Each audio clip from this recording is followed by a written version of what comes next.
자, 앞서 보신 것처럼 반도건설의 추가 지분 매입으로 한진칼의 경영권 분쟁이 다시 점화되는 모습입니다.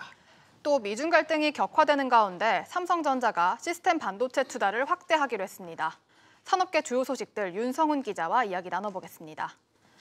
윤 기자, 이 한진칼 경영권 갈등이 어떻게 전개될까요? 네, 먼저 7월 이후 열리게 될 임시 주주총회에서 지분 싸움이 다시 전개될 가능성이 높습니다. 이 자리에서 경영권의 향배가 갈리게 될 텐데요. 현재 상황을 보면 조원태 회장 측의 경영권 방어가 위태롭습니다. 반도건설, 조현아 전 부사장, KCJ로 이루어진 3자 연합의 한진칼 지분율이 3%포인트 정도 많기 때문입니다.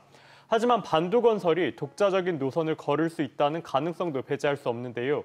앞서 건웅사 반도건설 회장은 조원태 회장에게 한진그룹 명예회장 추대, 회사 경영 참여 등을 요구한 것으로 알려졌습니다. 이런 점을 비추어 봤을 때 충분한 자금력과 상당한 지분을 보유한 반도건설이 3자 연합에서 이탈해 다른 목소리를 낼 수 있다는 해석도 나옵니다. 네, 주총이 다가올수록 관련해서 좀 이야기가 이루어질 것 같은데 다른 이야기, 삼성 이야기를 좀 해보겠습니다.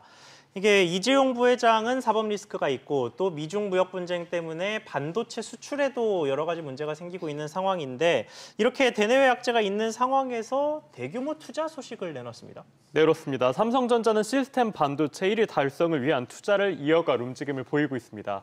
이미지 센서 파운드리 설비에 1조 원을 투자하기로 결정했는데요.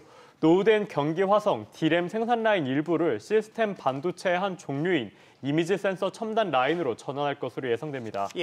이미지 센서 시장은 일본 소니가 절반을 차지하고 있는데요. 삼성은 대규모 투자를 통해 2030년 전까지 시장 점유율 1위를 달성한다는 목표입니다. 하지만 시장 수요에 맞춰 투자 집행 시기가 조정될 수 있습니다.